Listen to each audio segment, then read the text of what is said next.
মানবতার প্রকাশ্য শত্রু। যেই কয়েকজন এখন উল্টা পাল্টা কাজের কারণে জনগণের রসানলে পড়ছে, আপনি কি মনে করছেন এগুলো আল্লাহর ওলি? এই ইনুর দ্বারা, এই মেননের দ্বারা, কালামানিকের দ্বারা, বিশেষ করে শিক্ষা ব্যবস্থা ধ্বংসের পেছনে এই দীপমণি এবং এই নভেলের দ্বারা যত ক্ষতি হয়েছে, এ জাতি কোনোদিনও ক্ষতি পোষাতে পারবে না। আপনি দেখেছিলেন কত নিচে নেমেছে শিক্ষা ব্যবস্থা, একেবারে নিচে নেমে গেছে এই মুসলমানের দেশ, ৯৬% মুসলমান আমরা। অথচ ইসলাম ধর্ম পড়াচ্ছে দেখলাম একজন হিন্দু। কোথায় নেমেছেন আপনি? এরপর আপনার মায়া লাগে, টুকরা টুকরা করলেও গায়ে ঝাল মেটে না। কারণ আমারে শুধু ধ্বংস করেন, আমার পুরা প্রজন্ম ধ্বংস করে দিয়েছে। আল্লাহ দয়া করে হাত দিয়ে বাঁচিয়েছে, নয়তো আমরা ধ্বংস তো হয়ে গিয়েছিলাম। ৯৬% মুসলমানের শেষে যদি একটা হিন্দু ইসলাম ধর্ম বই পড়ায়, তে কোথায় আছে আপনি শিক্ষা ব্যবস্থা বলেন?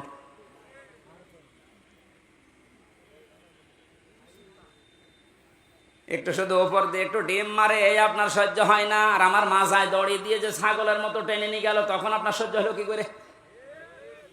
আবেগে আল্লাহর চাইতে ওদের আব্বাকে বড় মনে করবে। সে সময় আসতে এখনো দেরি আছে। কথা বলেন এখন, সে সময় পার হয়ে গেছে। আল্লাহর চাইতে আব্বাকে এত বড় মনে করেছিল, আল্লাহর ঘোষণা ওর পছন্দ হয়নি। আল্লাহর ঘোষণা ছিল কি? মিল্লাতা আবিকুম ইব্রাহিম, তোদের আছে জাতির পিতা ইব্রাহিম। এটা কোরআনের আয়াত না? এই কথা বলেন না কেন? এটা পুরা উল্টিয়ে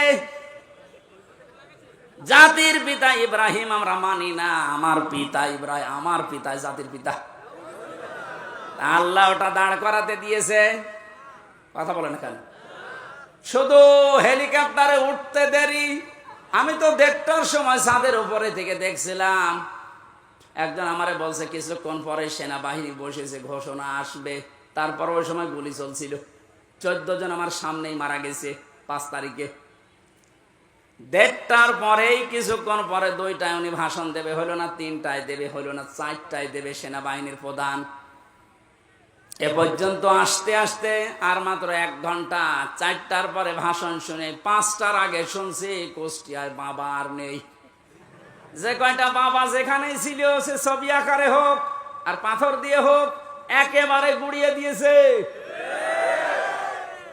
কোন বাবার অনুসরণ যেন না করা হয়, এই জন্য আল্লাহ কোরআনে কারিমে সতর্কবাণী দিচ্ছেন। এ সতর্ক যারা মানে নাই, কত কিছু নষ্ট করলেন বলেন। আপনার বিবেকের কাছে কি হয়েছে? এত কোটি কোটি টাকা খরচ করে আপনি এটা করলেন, স্থায়ী তো হইল না। ঘন্টা ব্যাপী সময় লাগে না, যে যেটা দিয়ে পেরেছে ভেঙেছে।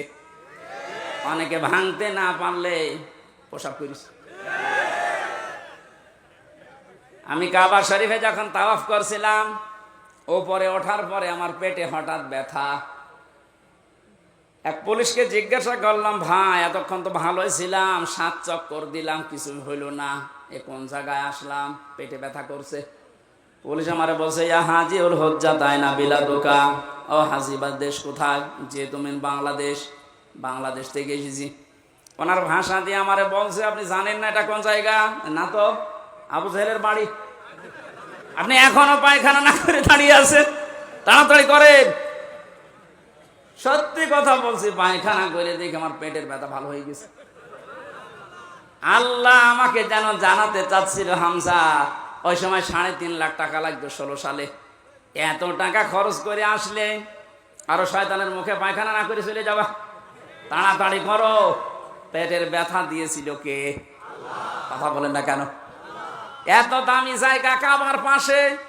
আমার মনে হয় কাবা শরীফ থেকে আবু জেহেলের বাড়ি কাছে, এরপরে নবীর বাড়ি, তাই না? কাবার পাশে যে জায়গা, তার দাম বেশি না কম? বেশি। মানে আপনি এখন ১ কাঠা কিনে দেখেন তো,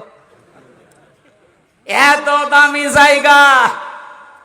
আল্লাহর কোরআনের বিরুদ্ধে যাওয়ার কারণে, কোরআনের বিরুদ্ধে অবস্থান নেওয়ার কারণে ওর বাড়ি যদি পায়খানা হতে পারে, এদেশে যারা জালেম, কোরআনের বিরুদ্ধে যারা অবস্থান নিয়ে আল্লাহর বর্ণিত ইব্রাহিম বাদ দিয়ে অন্য কাউকে যারা বসাতে চেয়েছিল, আমার তো মনে হয় ওই বাড়ি ঘরগুলো এখন বিশ্ব আন্তর্জাতিক টয়লেট বানানো দরকার।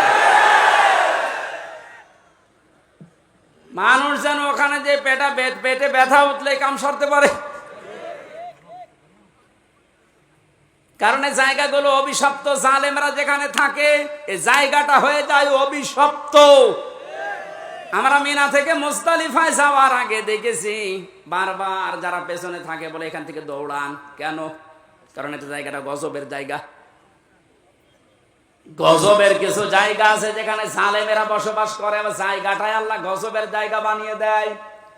আর আমার তো মনে হচ্ছে এই দেশটায় যারা জুলুম করেছে 1734 জন মানুষ ছিল মেন দায়িত্বে, এদের অধিকাংশ বসবাসের জায়গাগুলো এখন গজবের জায়গা। আজ অনেক জালেম এখন মাঝে মাঝে কল দেয় যে হুজুর আপনি যা বলেন এর জন্য তো আমারও ভয় লাগে, আতঙ্ক লাগে, আপনি আমার নাম বলে দেন কেন, আমি তো সেরকম কিছু করি নাই। কিচ্ছু করেন নাই। আপনি নিজেই বলতেন যে হুজুর আপনার দোষ নেই, আমি জানি। তে জানেন আপনি, আপনাকে একটু যদি সাহায্য করতেন, উপরে যে কয়টা সার আছে আপনার যদি বলতেন যে কিচ্ছু জানেন এ বিষয়ে, আমারে তো দায়িত্ব দিয়েছেন রিমান্ডের, কিছু পাইনি, কি করব, একটু একটু নরমাল করে দেই, তাহলে আমার 3 বছর থাকা লাগে না। আপনি উপরে উপরে বলতেন আর ভেতরে যে এমন এমন কথা লাগাতেন, ওরা নিজেরা আপনারে বলতো পিটান, হুজুরে পিটান। আমি নাম আর নেই না, নামও নিচ্ছি না, কিন্তু আপনি যা করেছেন বিবেকের কাছে আপনি জিজ্ঞাসা করেন, আপনি ঘুমাতে পারবেন না। কোরআনে কারীম দিয়ে সতর্ক করা দরকার, শুধু মক্কা মদিনা না, তামাম পৃথিবী। এজন্য আলেম যারা দাবি করে, নবীর ওয়ারিস যারা, এই দাবিদার মানুষগুলোর উচিত পেছনের দিকে না তাকিয়ে কোরআন দিয়ে তামাম দুনিয়া চষে বেড়ানো। আল্লাহ এই দায়িত্ব এখন আলেমদেরকে, এই ছোট্ট গোলাম হামজাকেও দিয়েছে, আমি যেন ইখলাসের সাথে পরিপূর্ণভাবে পালন করার চেষ্টা করতে পারি, বলেন আমিন।